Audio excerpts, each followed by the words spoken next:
Hey everyone, this is Knowledge Topper और आज की इस वीडियो में हम एक और इम्पॉर्टेंट टॉपिक पे डिस्कशन करने वाले हैं जो कि है जनाब वाटर क्राइसिस से रिलेटेड। हमने अपनी लास्ट वीडियोस में काफ़ी सारे इम्पॉर्टेंट सेक्टर्स को कवर किया जिसमें हमने एग्रीकल्चर के प्रॉब्लम्स देखे, हमने एनर्जी से रिलेटेड क्राइसिस के प्रॉब्लम्स देखे एंड हमने फिर जो है वो एजुकेशन से रिलेटेड जो है वो हमने सेक्टर को कवर किया। आज जो है एक और इम्पॉर्टेंट जो हमारे पास प्रॉब्लम है पाकिस्तान का वो बेसिकली वाटर से रिलेटेड है जिस पे आपकी बहुत सारी इंडस्ट्रीज डिपेंडेंट हैं, ठीक है ना। ओवरऑल आपके डोमेस्टिक जो रेजिडेंस हैं या इंडस्ट्रियलाइजेशन है, एग्रीकल्चर है, ये सब आपके वाटर पे डिपेंडेंट है। तो आज हम एक और इम्पॉर्टेंट टॉपिक पे डिस्कशन करने वाले हैं जो कि है जनाब वाटर क्राइसिस से रिलेटेड, या आप इसको shortage of water in Pakistan भी कह सकते हैं, ये problems of water in Pakistan भी कह सकते हैं। इसके सॉल्यूशंस भी जो है मैं आपको बताऊंगा। तो जैसे कि मैं अपनी वीडियो में बताता हूँ कि भाई मेरे जो प्रॉब्लम्स होते हैं और सॉल्यूशंस होते हैं, ठीक है ना, वो ऐसे नहीं होते कि यार बस मैं बोलूँ कि बस ये ही मतलब एक वीडियो में बनाने के लिए, जान छुड़ाने के लिए जो सारी चीज़ें पीछे पूरा बैकग्राउंड मैंने कवर किया हुआ है। मैंने पाकिस्तान इकोनॉमिक सर्वे की हिस्ट्री पे काम किया हुआ है, ठीक है ना। और हमारे पास जो आर्टिकल्स होते हैं और मीडिया टॉक्स होते हैं उससे रिलेटेड जो हमारे पास इंफॉर्मेशन गैदर्ड होती है, फिर मैं जो है वो ऑब्जर्व करता हूँ कि आया कि ये प्रॉब्लम सही है नहीं है, फिर ये प्रॉब्लम्स और सॉल्यूशन मेरे खुद के बनाए हुए होते हैं, ठीक है ना। लेकिन ये बेसिकली रिलेट कर रहे हैं सारी चीज़ों से। तो जब मैं आपको इसको डिस्कस करूंगा, आपको बताऊंगा, तो आपको ये एक जो है जेन्युइन चीज़ें लगेंगी और आप भी इस चीज़ पे एग्री करेंगे कि यार जो मैं बात बोल रहा हूँ आप उससे बेसिकली एग्री करेंगे, ठीक है ना। तो without wasting any time start करते हैं वीडियो को। अच्छा, इसके अंदर मैंने जो प्रॉब्लम्स और सॉल्यूशंस रखे हैं, प्रॉब्लम्स जो रखे हैं और सॉल्यूशन जो रखे हैं, वो एक तो आपके स्टेट लेवल पे हैं और एक आपके खुद के लेवल पे, यानी कि एक तो वो चीज़ें हैं जो कि आपके स्टेट सॉल्व करेगा, ठीक है ना, यानी कि आपके स्टेट्स की प्रॉब्लम है, और एक ऐसी चीज़ें हैं जो कि हमारे खुद की करने की वजह से सॉल्व होंगे, यानी कि हमारे खुद के प्रॉब्लम्स हमारी खुद की वजह से क्रिएट हुए हुए हैं, ठीक है ना। तो हम उन सबको देखेंगे कि क्या है क्या नहीं है। तो आइए चलिए स्टार्ट करते हैं। सबसे पहले हमारे पास लिखा है जनाब शॉर्टेज ऑफ डैम्स। जहाँ वाटर क्राइसिस की बात कर रहे हैं तो डैम्स का जिक्र तो लाजमी है। तो बेसिकली पाकिस्तान में हमारे पास काफ़ी काफ़ी बहुत कम तादाद में जो है वो डैम्स हैं, यानी कि अप्रोक्सीमेटली 150 के लगभग जो है वो डैम्स है पाकिस्तान में, ठीक है ना। अगर मैं आपको बताऊं कि ज़्यादातर जो डैम्स हमारे पास हैं वो पंजाब की और खैबर पख्तूनख्वा की साइड्स पर हैं, ठीक है। अच्छा, इससे अलावा मैं अगर आपको बताऊं कि देखिए पाकिस्तान जो है वो एक एग्रीकल्चर कंट्री है और ज़्यादातर आपको पता है एग्रीकल्चर में पानी की शदीद ज़रूरत होती है, बगैर पानी के आप खेती बाड़ी नहीं कर सकते। तो एक तो इम्पोर्टेंट जो आप कह सकते हैं जो यूज़ हो रहा है वाटर, वो एक तो एग्रीकल्चर सोर्सेज में हो रहा है पाकिस्तान का। अगर हम इसका कंपैरिजन बांग्लादेश या इंडिया से या चाइना से करें, वहाँ पर सैकड़ों की तादाद में, हज़ारों की तादाद में, इवन चाइना के अंदर जो है वो डैम्स हैं, जबकि पाकिस्तान में 150 के अप्रोक्सीमेटली डैम्स हैं। आप खुद अंदाज़ा लगाएं कि किस कदर जो है प्रॉब्लम है। इंडिया में, बांग्लादेश में वो उनका एम्फेसिस है डैम्स की तामीर पे, पाकिस्तान में एक दो डैम्स की तामीर के लिए वो भी इतना टाइम, और फिर उसके बाद भी इतनी करप्शन वगैरह की सिचुएशन। तो काफ़ी प्रॉब्लमेटिक सिचुएशन है पाकिस्तान में कि शॉर्टेज ऑफ डैम्स की वजह से हमारे पास पानी के ज़खायर, दो बारिशें होती हैं और बारिशें भी माशाल्लाह से इतनी खुल के हो रही हैं कि आपके पास एक्सेस हो जाता है पानी का।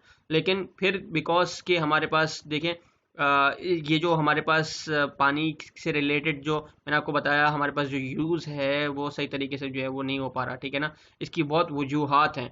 फर्दर हम देखते हैं कि क्या वजूहात हैं। दूसरी जो हमारे पास हैं वो है जनाब पुअर पंपिंग स्टेशन।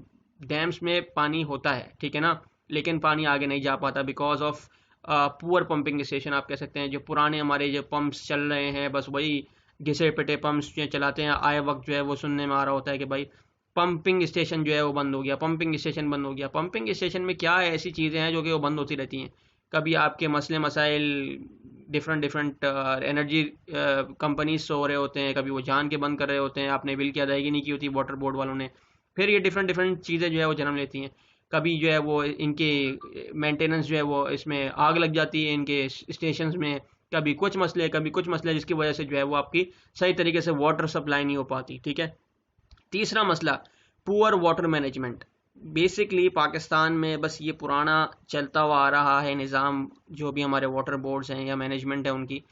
अच्छा, इसका ये है कि भाई हमारे पास जो जहाँ पे वाटर जिस तरह सप्लाई करना चाहिए उस तरीके से वाटर की सप्लाई नहीं है, यानी कि ऐसे इलाके, ऐसे एरियाज जहाँ पर आपको पता है कि वाटर की शदीद नीड है, ठीक है ना, वहाँ पर आपने जो है वो वाटर को जो है वो कम रखा हुआ है, और आपने जहाँ पर ज़्यादा जहाँ पे नीड कम है आपने वहाँ पे ज़्यादा रखा हुआ है। इवन के हमको पता है कि जो सीजन्स होते हैं, ठीक है ना, खेती बाड़ी के डिफरेंट डिफरेंट प्रोडक्ट्स के डिफरेंट डिफरेंट जो हमारे पास क्रॉप्स वगैरह होते हैं, ठीक है ना, फ्रूट्स वेजिटेबल्स वगैरह, इसकी जो काश्तकारी होती है हर सब्जी वगैरह की या जितने भी क्रॉप्स वगैरह फ्रूट्स वेजिटेबल्स की अलग अलग सीजन्स में होती है। तो आपको पता होना चाहिए कि कौन से हमने सीजन में किस सूबे में ज़्यादा जो है वो आपने वाटर सप्लाई करना है, किस में कम करना है, आपने रेजिडेंशियल एरियाज को कितना देना है आबादी के लिहाज से। तो ये सारे जो है वो प्रॉब्लम्स के कंसर्न्स है जो कि आपको देखने पड़ेंगे, ठीक है ना। तो जो हमारे पास बेसिकली वाटर से रिलेटेड मैनेजमेंट है वो सही तरीके से काम नहीं कर रही है, उनकी ऊपर ऊपर पूरी प्रॉपर प्लानिंग स्ट्रक्चर वगैरह होना नहीं उनका होना चाहिए बेसिकली, जो कि नहीं है सही तरीके से। उनकी जो वाटर रिसोर्सेज को किस तरीके से यूटिलाइज करना है वो सही तरीके से नहीं कर पा रहा है। तो एक प्रॉब्लम ये है, ठीक है ना। तीसरा प्रॉब्लम जो है वो जनाब टैंकर माफियाज का है, ठीक है ना। ये लोग क्या करते हैं, ये आपस में जो वाटर मैनेजमेंट के लोग होते हैं उनकी आपस में मिली भगत होती है, साथ में मिले होते हैं टैंकर माफियाज, ठीक है ना। इनका अपना राज चल रहा होता है डिफरेंट डिफरेंट एरियाज में। इनको पता होता है कि भाई दो के आपकी लाइनें वाइनें सब जो आपकी बोर्ड वगैरह हैं उसने आपकी रोड्स पे water connections different different houses में दिए हुए होते हैं, डिफरेंट डिफरेंट इंडस्ट्रीज में दिए होते हैं। बट बिकॉज के ये माफिया जो है वो 2,500 रुपये का टैंकर जो है वो अपने अपने पैसे कमाने के लिए 5,000 में या 7,000 में 8,000 में इनको जो है वो डिपेंड करता है कि कितने गैलन का है वो। तो उन्होंने जो है वो अपनी अलग जो है वो ये सोर्स ऑफ इनकम बनाई हुई है। कुछ खांचे जो है वो जो ब्राइब है वो वाटर बोर्ड वालों को जा रहा होता है, बाकी इनकी अपनी जेब में जा रहा होता है। ये बेसिकली इनका एक अपना बिजनेस हो गया। वाटर जैसी बेसिक नीड जो कि स्टेट की जिम्मेदारी होती है हर किसी को प्रोवाइड करना, यहाँ पर भी जो है वो करप्शन का निज़ाम है। और टैंकर माफिया जो है वो एक इनका वसीला है जो कि डिफरेंट डिफरेंट शक्ल में जो है वो लोगों को लूट रहा है। एक और बड़ा प्रॉब्लम, ठीक है जी। उसके बाद ओवर पॉपुलेशन, ये सबसे अहम प्रॉब्लम मेरे नज़दीक, बिकॉज यू नो कि आपके पास जिस हिसाब से आपकी पॉपुलेशन इंक्रीज हो रही है, ठीक है ना, उस हिसाब से आपके पास पानी के ज़खायर इंक्रीज नहीं हो रहे। अगर आप पॉपुलेशन उठा के देखें पाकिस्तान की 10 साल पहले, तब भी आपके पास कोई खासा डिफरेंस नहीं है डैम्स के अंदर, ठीक है ना। और आपकी पॉपुलेशन पहले कितनी कम थी और आज कितनी ज़्यादा है। और आप देखें कि वाटर की जो आपके पास डैम्स हैं उसमें कितना डिफरेंस आया है। तो दैट मीन्स कि आपकी आबादी इतनी बढ़ रही है लेकिन आपके डैम्स वहीं के वहीं हैं। दैट मीन्स कि आपकी जो वाटर की शॉर्टेज है वो और मज़ीद इंक्रीज हो रही है और आगे और होगी। अगर आप अपने वाटर के रिसोर्सेज को ज़खायर नहीं करेंगे तो ये प्रॉब्लम होंगी और ज़्यादा होंगे और बहुत ज़्यादा होंगे, जिसकी जो बेसिकली आपकी सोच से बाहर है कि पूरा जो मुल्क है वो एक एक बूंद को जो है वो तरस जाएगा। तो ओवर पॉपुलेशन को कंट्रोल करने के लिए कुछ इकदाम आपको ज़रूर करने पड़ेंगे, अदरवाइज खाली वाटर की नहीं और डिफरेंट डिफरेंट जो रिसोर्सेज हैं वो भी आपको कम पड़ जाएंगे। बिकॉज कोई भी रिसोर्सेज ऐसा नहीं है जो कि आपकी पॉपुलेशन के हिसाब से जो है वो बढ़ रहा हो, ठीक है जी। ये इसके अंदर एक पॉपुलेशन थ्योरी है मैल्थ्यूजियन की, अगर आप चाहें तो वो देख सकते हैं। वो बेसिकली कहता है कि भाई जो पॉपुलेशन है वो अगर फ़र्ज़ करें कि अगर आपकी जो रिसोर्सेज हैं वो अगर आपके ऐसे बढ़ रहे हैं जैसे कि 1 2 3 4 5 6, जबकि आपकी जो पॉपुलेशन है वो डबल बढ़ रही है, यानी कि मल्टीप्लाई फैक्टर है 2 फिर 4 फिर 8 फिर 12। तो फिर वो जो आपकी जिस हिसाब से आपकी रिसोर्सेज बढ़ रही है उस हिसाब से जो है जिस हिसाब से आपकी पॉपुलेशन बढ़ रही है उस हिसाब से आपकी रिसोर्सेज नहीं बढ़ रही। दैट मीन्स कि आपकी जो पॉपुलेशन है वो आगे चली जाएगी, रिसोर्सेज पीछे रह जाएंगे। तो फिर वो डिमांड जो है वो मीट नहीं कर पाएगी, सप्लाई और डिमांड जो है वो मीट नहीं कर पाएगी, ठीक है ना। तो ये मैल्थूजियन की एक थ्योरी है, आप चाहे तो देख सकते हैं, ठीक है, इस पर पढ़ भी सकते हैं। बाकी मैंने आपको जो बेसिक उसकी चीज़ थी मैंने आपको बता दी। अच्छा, जो एक और हमारे पास वाटर से रिलेटेड प्रॉब्लम है वो है जनाब थेफ्ट ऑफ वाटर रिसोर्सेज। यानी कि जैसे मैंने आपको शुरू में बताया कि कुछ प्रॉब्लम्स ऐसे हैं जो कि स्टेट के लेवल पे हैं और कुछ प्रॉब्लम्स ऐसे हैं जो कि इंडिविजुअल लेवल पे यानी कि जो हमारे खुद के क्रिएट किए हुए हैं, ठीक है ना। तो बेसिकली पहले अगर हम बात करें इसके अंदर थेफ्ट ऑफ वाटर रिसोर्सेज में स्टेट के लेवल के प्रॉब्लम्स के, इसके अंदर आप देखें कि काफ़ी सारे ऐसे जो लाइन्स आ रही होती हैं पाइप की जो है वो आपके डैम्स से होती हुई डिफरेंट डिफरेंट सप्लाईज जो है वो नेटवर्क जो है वो पानी का बिछाया हुआ होता है लाइन के थ्रू। तो वहाँ से जो है वो पानी चोरी हो जाता है। डिफरेंट डिफरेंट गाँव हैं, डिफरेंट डिफरेंट एरियाज़ हैं जहाँ पर डिफरेंट डिफरेंट पॉलिटिकल इन्फ्लुएंसर्स हैं, डिफरेंट डिफरेंट पॉलिटिक्स के लोग हैं जो कि बेसिकली वहाँ से लाइन चुरा के जो है वो अपने एरिया में जो है वो ले लेते हैं, ठीक है ना। और ऐसी मोटी लाइन लेते हैं जिसकी वजह से पानी का ओवरऑल प्रेशर जो है वो कम हो जाता है, ठीक है ना।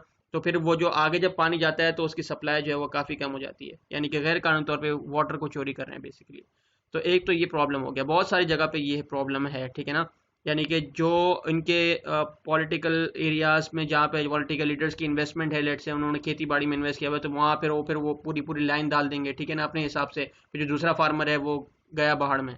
इसी तरीके से बहुत सारे ऐसे पॉलिटिकल लोग हैं जो कि अपने मफाद के लिए अपने एरियाज में जो है वो मोटी मोटी पानी की लाइंस जो है वो डाल देते हैं, ठीक है ना, चोरी कर दे पानी बेसिकली।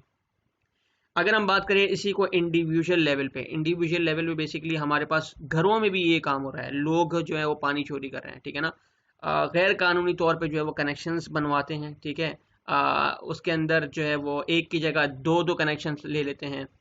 होता क्या है मैं आपको बताऊं कि जो लेट्स से कि अगर एक एक एक छोटा इलाके की हम एग्जांपल लेते हैं, एक छोटा इलाका है, उसके अंदर एक रेजिडेंस जो बेसिकली पहले वाटर मैनेजमेंट ने जो उनको एक एक पॉइंट दिया हर पर्टिकुलर हाउस होल्ड को कि ये आपका जो है वो पॉइंट है, ठीक है ना, ये आपका पॉइंट है, ये आपका पॉइंट है। लेट्स से कि एक गली में अगर 20 जो है वो हाउसेज हैं, तो हर हाउसेज का एक एक जो है वो पानी का पॉइंट है, और उन्होंने उसी डिफरेंस से रखा है ताकि अगर कोई पानी जो है वो लेट्स से कि पंप से जो है वो खींच रहा है, तो उसको बराबर वाले कोई पानी जो है इतने डिफरेंस से उन्होंने लाइनें जो है वो दी हुई हैं, ठीक है। अब हमारे लोगों ने क्या किया है, उन्होंने अपनी मर्जी से जो है वो लाइंस जो है वो एक के बजाय दो ले ली हैं। फिर जो पानी का जो डिफरेंस है लोगों का वो कम हो गया, जो जो लाइंस के दरमियान जो डिफरेंस है वो कम हो गया, और फिर वो बड़ी बड़ी मशीनों से खींच रहे हैं पानी। तो होता क्या है कि शुरू के दो चार जो घर होते हैं उनको पानी मिलता है, बाकी आखिर वालों को बिल्कुल भी पानी नहीं मिलता। तो ये हमारे खुद की प्रॉपर प्लानिंग ना होने की, हमारे खुद की चोरी की वजह से हो रहा है। जब आपको एक घर पे एक कनेक्शन जो है वो लाजिम किया गया है। अच्छा, जो लास्ट पॉइंट है वो भी इसी से रिलेटेड है, मल्टीपल वाटर कनेक्शन, ठीक है। इसी तरीके से इंडस्ट्रियल एरियाज में भी ये हो रहा है कि एक एक घर पे जो छोटे छोटे 150-150 गज के जो है वो घर हैं, वहां पर इन्होंने 100-100 गज के घर हैं, वहाँ पे दो दो तीन तीन लाइनें जो है उन्होंने लिख दी। मालूम पड़ा जी हर फ्लैट वाले ने जो है वो अपनी अलग लाइन ली हुई है। तो यानी कि इसके अंदर मतलब हर दूसरा बंदा बजाय इसके कि अपने पड़ोसी का ख्याल करे या देखे कि भाई जब एक चीज़ है कि आपको एक कनेक्शन दिया हुआ है आप उसी में मैनेज करें। दूसरा बड़ा अहम प्रॉब्लम ये है कि हमारे एरियाज में ओवर कंस्ट्रक्शन हुई हुई है, यानी कि एक ही पर्टिकुलर एरिया के अंदर इस कदर, जैसे कि अगर फर्ज करें ग्राउंड+1 की इजाजत दी हुई है, तो उन्होंने ग्राउंड+2 बनाए हुए हैं, इवन कि ग्राउंड+3, 4, 5 उसके ऊपर भी जो है उन्होंने जो है वो पेंट हाउस बनाए हुए हैं। तो ये सब गैर कानूनी है। तो आप खुद बताएं कि अगर एक पर्टिकुलर एरिया में जो कि वाटर बोर्ड ने एक उसी हिसाब से शुरू में लाइन दी थी, बहुत पहले उन्होंने एक ही हिसाब से लाइन दी थी कि यार इतने लोगों को जो है वो उनकी नीड जो है वो पूरी हो जाएगी, जबकि यहाँ पर because of over construction, because of over population, एक पर्टिकुलर एरिया में ज्यादा ज्यादा लोग आ रहे हैं रहने के लिए, तो वो फिर मीट नहीं हो पा रही जो वाटर की डिमांड है, ठीक है ना। तो ये एक और बहुत बड़ा प्रॉब्लम। और फिर उसके अंदर लोग, जब जाहिर सी बात है ओवर पॉपुलेशन होगी, एक फ्लैट में अगर एक 150 गज की बिल्डिंग के अंदर अगर 30-30, 40-40 लोग रहेंगे, जबकि जो सप्लाई वाटर की एक कनेक्शन से आ रही है वो मुश्किल से 7 से 8 या 10 बंदों को पूरा हो पाएगा पानी। तो ऑब्वियसली वो 3-3, 4-4 कनेक्शन लेंगे, तो फिर बराबर वाले को क्या पानी मिलेगा, उसके बराबर वाले को क्या पानी मिलेगा। तो जो शुरू के 2-4 घर होते हैं उनको पानी मिल जाता है, बाकी आगे वाले जो बेचारे टैंकर के ऊपर भी डिपेंड करते हैं, फिर टैंकर माफी वाले उनको और लूटते हैं। तो ये हमारी खुद की वजह से प्रॉब्लम क्या क्रिएट हुई हुई है, ठीक है ना। तो ये multiple water connection, same issue with industries में भी एक सारा कार्रवाइयां हुई हुई है, मतलब पूरा का हमारा आवा ही आवा बिगड़ा हुआ है। तो ये water crisis, water shortage, water problems की ये कुछ मेन अहम वजूहात हैं, ठीक है ना। इसके अंदर अगर मैं सॉल्यूशन से बात करूं इसकी, तो जनाब सबसे पहले तो शॉर्टेज ऑफ डैम को पूरा करने के लिए एक ही हल है, आपको डैम्स जो है वो बनाने पड़ेंगे। डैम्स बनाने के लिए आपको जो इकदाम करने पड़ेंगे, इससे आपका खुद का फ़ायदा है। एक तो आपकी जो है वो वाटर के ज़खायर बढ़ेंगे, दूसरा आप सैलाबी सूरत हाल जो कि डैम्स के यूज़ है, आप सैलाबी सूरत हाल से बच जाएंगे। डैम्स जो है वो आपको पानी के प्रेशर को जो है वो हटा देगा, ठीक है ना। तीसरा, आप हाइड्रो इलेक्ट्रिसिटी जो है वो जनरेट कर पाएंगे, पानी से जो है वो आप बिजली पैदा कर पाएंगे, तो आपका ऑटोमेटिक एनर्जी क्राइसिस भी कम होगा, ठीक है ना। तो ये आपको बना करना पड़ेगा, बिकॉज आप देखें आपके जो नेबर कंट्रीज हैं उन्होंने इस पे इतना फोकस किया हुआ और आपने इतना फोकस कुछ भी नहीं किया हुआ, अपनी करप्शन से बाहर नहीं आ रहे, आप अपने मसलों से बाहर नहीं आ रहे, तो आप क्या एक्सपेंडिचर पे जो है वो डेवलपमेंट पे जो है वो काम कर रहे हैं। तो ये बेसिकली पानी ऐसी चीज़ है जो कि सारे सेक्टर्स को बूस्ट देगी। एग्रीकल्चर, आपका कंट्री एग्रीकल्चर बेस्ड कंट्री है, ठीक है ना, इसको बूस्ट देगी। मैन्युफैक्चरिंग कंट्री है आपका, मैन्युफैक्चरिंग सेक्टर आपका अच्छा सा इंडस्ट्रीज जो आपकी ग्रो करेंगी अगर आप ये सारी बेसिक रिसोर्सेज अपनी कंट्री को प्रोवाइड करते हैं। तो उसके बाद पुअर पंपिंग स्टेशन, जैसे मैंने लिखा है कि प्रॉपर मेंटेनेंस होना चाहिए। अब होता यह है कि 10 साल बाद, 8 साल बाद इसके अंदर जो प्रॉब्लम आते हैं, फिर वो इस कदर बड़े प्रॉब्लम हो जाते हैं कि फिर हफ्तों जो है वो बेसिकली पानी की सप्लाई बंद हुई हुई थी, इवन के हफ्तों की जगह जो है वो महीने हो जाते हैं पानी की सप्लाई बंद हुए हुए। तो प्रॉपर मेंटेनेंस जो है वो होनी चाहिए वक्फे वक्फे से, ताकि जो है वो सही तरीके से निज़ाम चलता रहे। और जो पुरानी ऑब्सोलीट हो गई है मशीनरी पंपिंग स्टेशंस, आप उसको वहाँ की मशीनरी को चेंज करें बिल्कुल पहली तौर पे, ठीक है ना। उसके बाद पुअर वाटर मैनेजमेंट, जैसे मैंने आपको बताया था कि वाटर को मैनेज किस तरीके से करना है आपने। जिन एरियाज़ में आपको पता है कि यार काश्तकारी की डिमांड यहाँ पे ये पर्टिकुलर फसल उग रही है, आपको उस हिसाब से जो है वो अपने वाटर को जो है वो उनको देना है। जिस सीज़न में ज़्यादा काश्तकारी कर रहे हैं, जो क्रॉप ज़्यादा पानी मांग रही है, जैसे कि चावल है ज़्यादा पानी मांगता है, तो आपने उस पर्टिकुलर एरिया में ज़्यादा पानी जो है वो देना है जहाँ पे इस पर्टिकुलर जो है वो खेती बाड़ी हो रही है।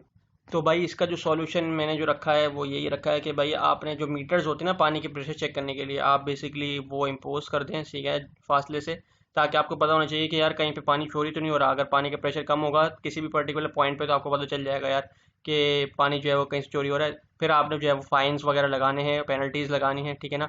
और जेल वगैरह भी जो है वो आप लोगों को करें, ताकि ये है कि दूसरे लोग भी जो हैं वो इससे सबक सीखें। और जो मल्टीपल वाटर कनेक्शन जो रेजिडेंट लेवल पे लोग काम कर रहे हैं, ये सब चोरी का पानी का, उन पे आपने 2 हफ्ते पे आप तक जो है वो आपने उनको बोला कि भाई आपकी बिल्कुल जो है वो पानी की सप्लाई जो है वो बंद कर देंगे। हर लाइन लाइन पे जो आपकी जो गवर्नमेंट ने जो आपको लाइन दी, जो वाटर बोर्ड ने आपको जो मेन लाइन दी है आपकी एक सिंगल, वो भी आपकी डिस्कनेक्ट कर देंगे 2 हफ्ते तक। ताकि ये है कि जब उनको ये चीज़ का अंदाज़ा होगा तभी ये सारी चीज़ें जो है वो कम होंगी। जब एक पर्टिकुलर पड़ोसी देखेगा कि यार किसी दूसरे पड़ोसी ने ये हरकत की थी, तो फिर वो अब इस चीज़ को सोचेगा भी नहीं, और फिर उन पे फाइन्स वगैरह भी जो है वो आप लगा सकते हैं। तो जनाब ये सारी थी वाटर से रिलेटेड प्रॉब्लम्स, उम्मीद है आपको समझ में आए होंगी। अगर आपको समझ में आई हैं तो हमारे चैनल और पेज नॉलेज टॉपर को जरूर लाइक कीजिए और सब्सक्राइब कीजिए, and don't forget to press the bell icon. और आप फेसबुक पे हमारा जो है वो ग्रुप भी ज्वाइन कर सकते हैं, जहाँ पे आपको और मजीद टॉपिक्स इससे रिलेटेड जो है वो आपको मिलते रहेंगे। तो अपना बहुत ख्याल रखिएगा। अल्लाह हाफिज़।